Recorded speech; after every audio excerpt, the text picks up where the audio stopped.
Ардақ ағай сөйлей беріңіз.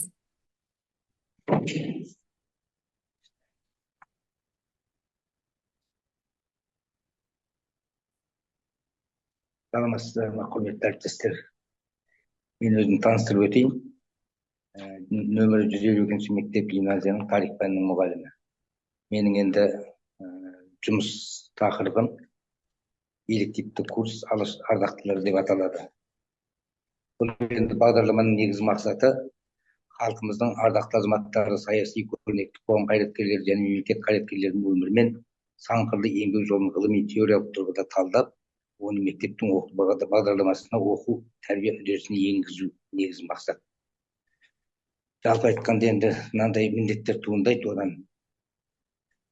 Алаш ардақтыларының өмір жолы, ізгі қасиеттер және асыл мұралары арқылы жеке тұлға қалыптастыру.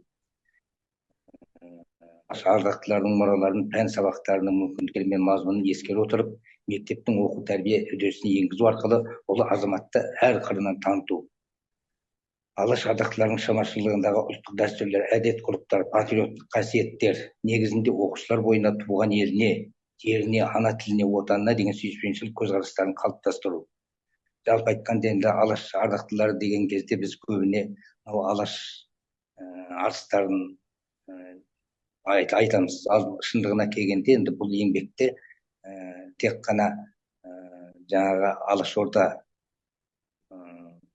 мүшелері ғана емес, сонымен қатар коммунистік көзқарасты болған Сәкен, Ілияс, Бейімбет сияқты, Сәбит сияқты ардақтыларымызды енгіздік.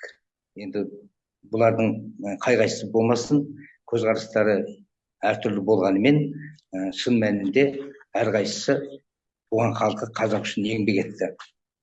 Және бұл жерде жаңағы алаш көсемдері де, сонымен қатар кеңес үкіметіне жан-тәнімен қызмет еткен Сәкен, Ілияс, Бейімбеттер де ақыр соңында сол халқына сіңірген еңбегінің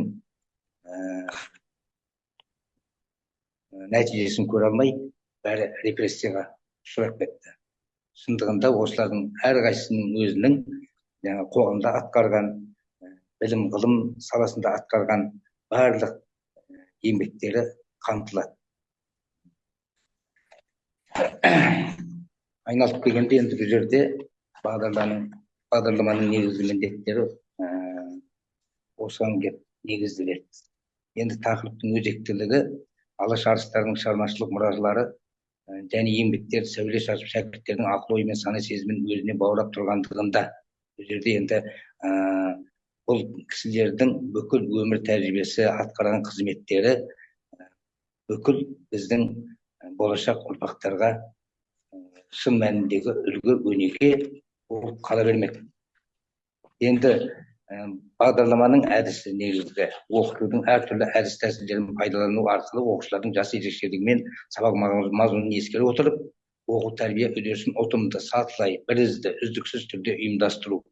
Оқушының таным белсенділігіне қарай әңгімелеу, баяндау, лекция, семинар тренинг, түсіндірмелік және иллюстрациялық, репродуктивтік және проблемалық мазмұндау, шығармашылық зерттеу, практикалық әдіс тәсілдердің бәрін орынды пайдалануға болады.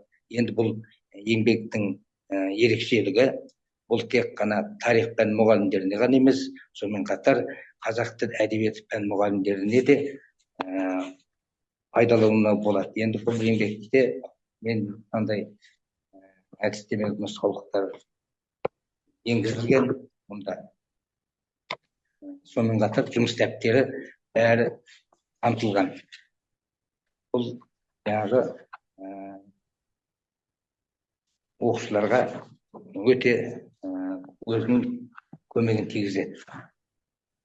Енді бұнда пәнаралық байланыстар бұл жерде сатылай бірізді сабақтастық принциптерін басшылыққа ала отырып, бастауыш мектеп пен жоғары сынып аралығындағы оқушылардың жас ерекшелігімен ғылыми шығармашылық көзқарастарына сай әртүрлі пәндер мазмұнымен сұраныстарын ескере отырып жүргізіледі. Мысалы, ана тілі, дүниетану пәндерінің мазмұнымен сабақтасады. Бұл жерде сонымен тарих, жаратылыстану, әдебиет, орыс әдебиеті, экономика, химия, технология сияқты сан салалы пәндермен сабақтастықта болады. Өйткені бізде сол жиырма отызыншы жылдары өмір сүрген біздің сол арыстарымыз өздері де сол жан жақты салада қызмет етті. Тіпті саясатпен ғана айналысып қоймай, олар түрлі сегіз қырлы бір сырлы болды әрқайсысы. енді әрқайсысының атқарған еңбектері ұшан теңіз тартып жаңағы болашақ ұрпақтарға үлгі етуіміз керек. Енді дайындық деңгейіне қойылатын мынадай талаптар: білім дағдыларына мемлекеттік стандарт талаптары мен білім туралы заңдарына сай салды.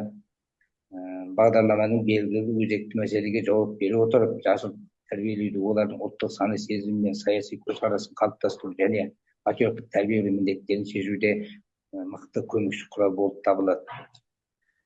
Енді бағдарлама тақырыбының уақыт талабына сай жауап бере алуы өте өзекті. Ұсынып отырған бағдарламадағы тарихи деректердің нақтылығы және шынайылығы, оқушылардың мағлұматты меңгеру және оларды өмірде қолдана білуі аса маңызды. Сондықтан енді осы салада ұзақ жылдар еңбек етіп, осы алаш ардақтыларын көп жылдан бері зерттеп келе жатырмын. және осы бағытта оқушылардың жазған өзінің осы ғылыми жоба еңбектері бар.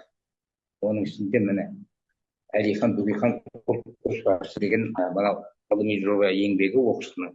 Бұл енді өз кезегінде Жамбыл облысы білім басқармасының мынандай дипломмен марапатталған бірінші дәрежеде.